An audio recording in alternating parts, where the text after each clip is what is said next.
As a kid, his world was one square block. Any further was too dangerous. Today, his world is a 100-yard field, and he's famous for the green and gold and silver and black he's worn. This is the incredible true story of how a kid from the hood became one of the highest paid wide receivers in NFL history.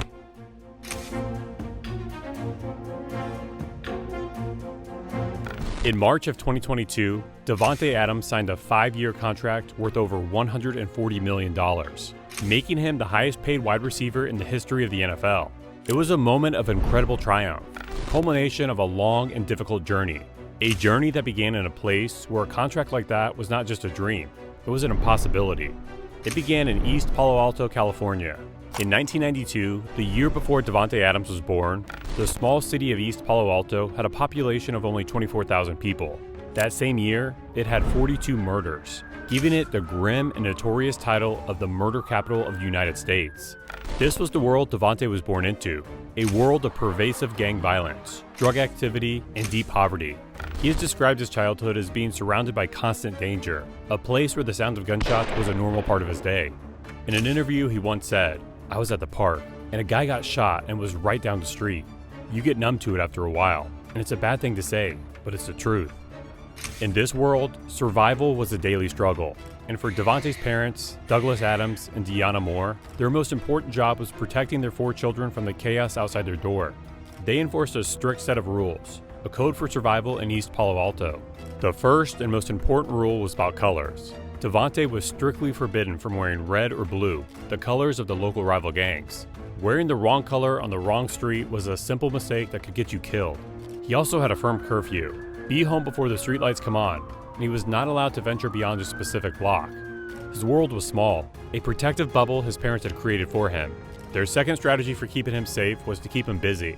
From a young age, sports were a sanctuary, a structured and safe alternative to the idle time that got so many other kids in his neighborhood into trouble. He was a gifted 2-sport athlete, a star in both basketball and football. Basketball was his first love, but it was on the football field where his future would be forged. This was the strange duality of his childhood. He was a kid living a normal life of school and sports, but it was set against a backdrop of constant danger. The sound of a bouncing basketball was often mixed with the sound of distant sirens. The joy of a touchdown on a Friday night was followed by the need to be careful on the walk home. This environment forced him to grow up fast. As he put it, you see certain things and you're exposed to things that a lot of kids that age aren't. It makes you mature fast. It makes you really appreciate what you have. That maturity, that appreciation, and that quiet determination to build a different life for himself became the fuel for his dream. He wasn't just playing for fun. He was playing for a way out.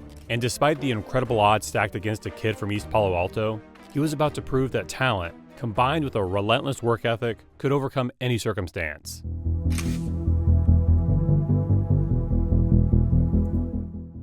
That fight for survival turned him into an unstoppable force at Palo Alto High School. But even an unstoppable force can be overlooked. At Palo Alto High School, Davante Adams was a dominant 2-sport athlete, a gifted basketball player who could have pursued a career on the court, but his true calling was football. In his senior season, he was an unstoppable force, a receiver who caught 64 passes for over 1,000 yards and 12 touchdowns, leading his team all the way to a state championship. He had proven he was one of the best players in his area. But in the competitive world of college football recruiting, he was practically invisible. He was rated as a lowly 2-star recruit, a label that usually means a player isn't considered good enough to play for a major program.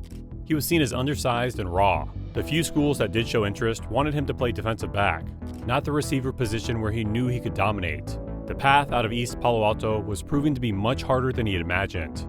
But one school saw his potential, Fresno State. They were one of the only programs to offer him a scholarship to play wide receiver, and it was there that he was paired with a young gunslinging quarterback named Derek Carr.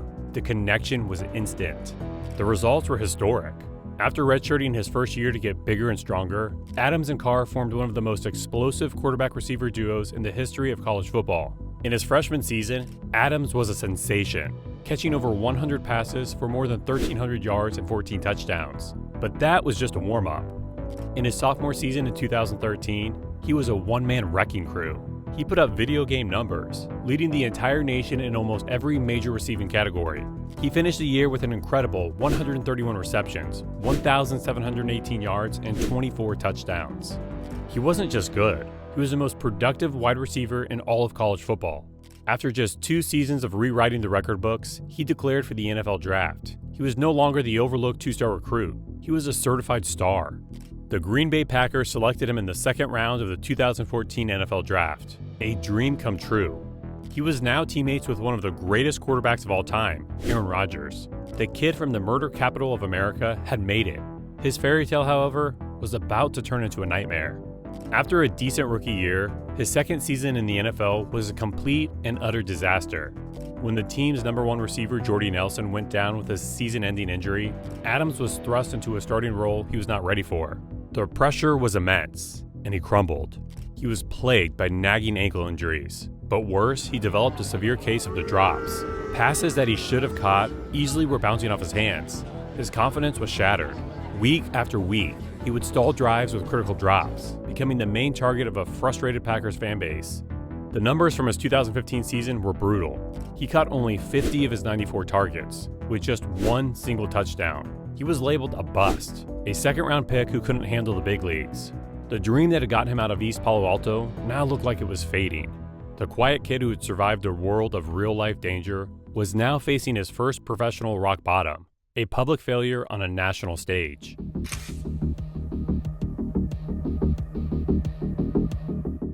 The fans had given up on him. The media had written him off as a bust. But there was one person in Green Bay locker room who never lost faith, and that belief would change everything. After his disastrous 2015 season, Davante Adams was at a crossroads. He was a player drowning in self-doubt, a young man whose lifelong dream was turning into a public nightmare. The physical talent that had gotten him out of East Palo Alto into the NFL was not enough. He was being exposed on a national stage, and his career was hanging by a thread. In these moments, a young player needs support, and Adams got it from the most important person in the building, his superstar quarterback, Aaron Rodgers. While fans and critics were calling for Adams to be benched or even cut, Rodgers, a notoriously demanding leader, did something remarkable. He publicly and repeatedly defended his struggling young receiver. He told the media, "I'm a Davante Adams fan. I have been since the day he got here. I think he's a special player, and he has a special work ethic. I have a lot of trust in him." For a player whose confidence was completely shattered, that public backing from a future Hall of Famer was a lifeline. It was a clear message. The leader of the team still believed in him. Now it was up to Adams to prove that belief was justified. That offseason was the turning point of his career. He didn't just hope to get better, he became obsessed with perfecting his craft. He knew his raw athleticism wasn't enough, so he decided to transform himself into a master technician. He spent countless hours in the gym and on the practice field, relentlessly working on the fundamentals. He ran thousands of routes. He got thousands of passes. Most importantly, he became a student of the wide receiver position, focusing obsessively on his release off the line of scrimmage. He studied film of the league's best cornerbacks, dissecting their techniques, looking for any weaknesses he could exploit. He drilled his footwork over and over again, working to make his first 2 steps off the line of scrimmage so quick and so deceptive that defenders wouldn't even be able to get their hands on him. He was no longer just relying on his talent, he was building an arsenal of skills. When he returned for the 2016 season, he was a completely different player. The hesitation was gone. The drops disappeared. In their place was a confident, dominant receiver. The turnaround was immediate and spectacular. After catching just 1 touchdown in 2015, he exploded for 12 touchdowns in 2016. After failing to even crack 500 yards the year before, he finished with just under 1,000 yards. He went from being one of the least reliable receivers in the league to Aaron Rodgers' most trusted target in the red zone. He had silenced the critics. He had rewarded his quarterback's faith. The bust narrative was dead. This was the beginning of his climb to the absolute peak of his profession. The following season, he made his first Pro Bowl, and he would go on to be selected to the Pro Bowl every single year after that. He was no longer just a good receiver. He was becoming a master. His release off the line of scrimmage, the skill he had worked so obsessively to perfect, was now widely considered the best in the entire NFL. His footwork was so precise and so sudden that even the most elite cornerbacks in the world were left grabbing at air. He wasn't the fastest receiver in the league, but he didn't need to be. He was the smartest and the most skilled. He had completed the climb. He had gone from a professional rock bottom to being recognized as one of the very best at his craft.